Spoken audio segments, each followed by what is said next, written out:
Alright, so this video is on how exponent distribution works. So the problem that you gave me was x to the 3, y to the second, to the 3.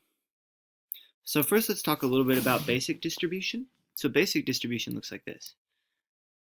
Let's say we have a 2 out here, an x here, and a plus 1 on the inside. The 2 gets distributed to each of those terms. It's called a scalar. Gets distributed and we get 2x plus 2. Becomes multiplied by both those terms. So technically it's 2 times x plus 2 times 1.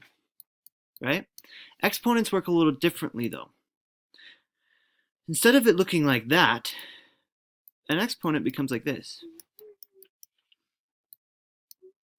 Times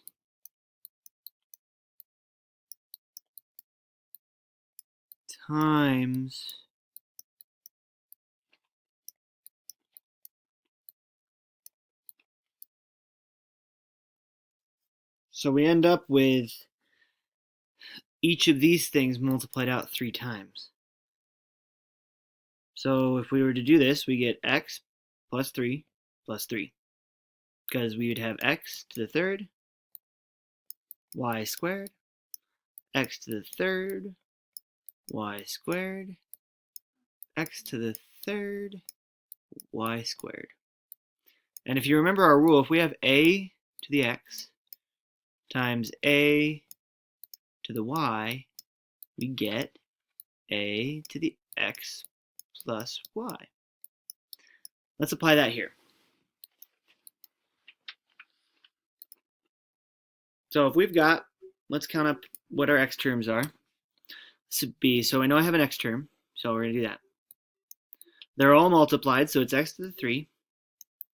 And then I have an x to the 3 right there, so we're going to add another 3. Then we're going to add another 3, because we have another x term. So then we're going to do our y terms. Now we have y to the 2 plus y to the 2 plus y to the 2.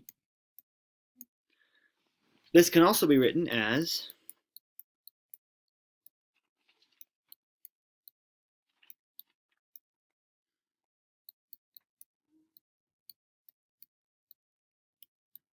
and that gives us an answer of x to the 9, y to the 6. Now this is an important distinction to make. We can also write it this way.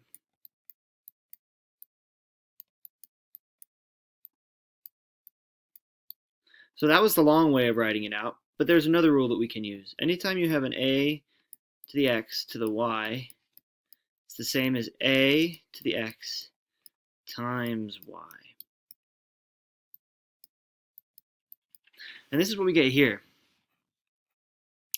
When we're doing this, we end up with x to the 3 to the 3. We have to distribute to each term with an exponent. Y to the 2 to the 3.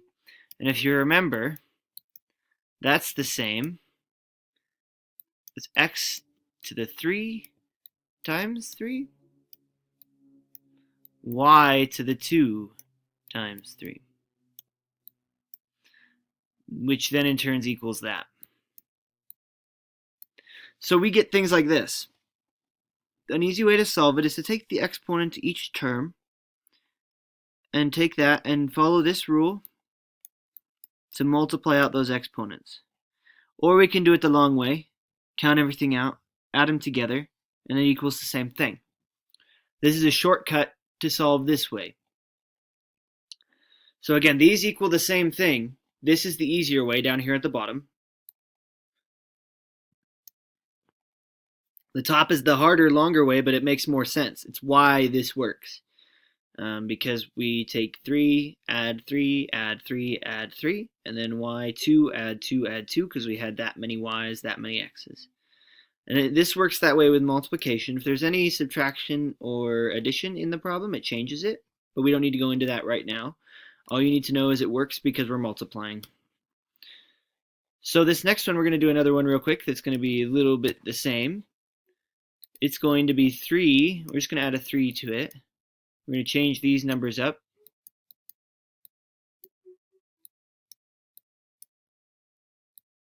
All right. So now let's first apply our first way, and then we'll do the second way. So if we apply our first way, we apply this to each term with an exponent. This 3 has a 1 on it, so that becomes a term. That's the hardest part to remember. This 3 is a term. If we had another number in here, like a 6 or something, it would be a term. Each different number is a term. So this would become 3 to the 2.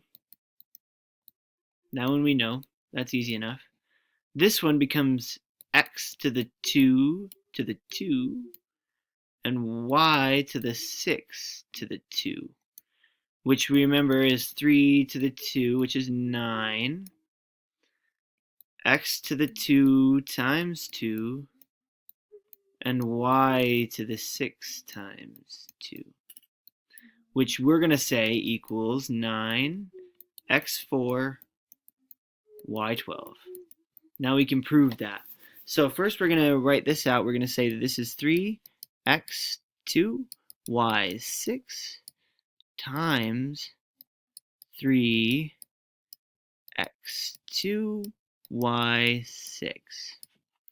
So now we write it out in as a multiplication problem. It becomes 3x2 y6, 3x2 y6. Applying our a to the x times a to the y equals a x to the y. We get this. 3 times 3, that's 9. That's easy enough. I'm going to put that there. Let's work on these exponents. X, I see an x to the 2. And we're going to add another 2, it looks like. So we're going to plus 2. Y to the 6th. And I see 2 of those, so y plus 6. So now we get x to the 9, x to the 4th, 9x to the 4th, y to the 12th. And that matches our answer up there. So that's the basis for why we're distributing, is because when we multiply by exponents, we're technically multiplying it by itself. So we're just distributing that out to take a shortcut to solve the answer. And this again is why a to the x to the y equals the same as ax times y. All right. So that is the basis for distribution of exponents and why it works the way it does.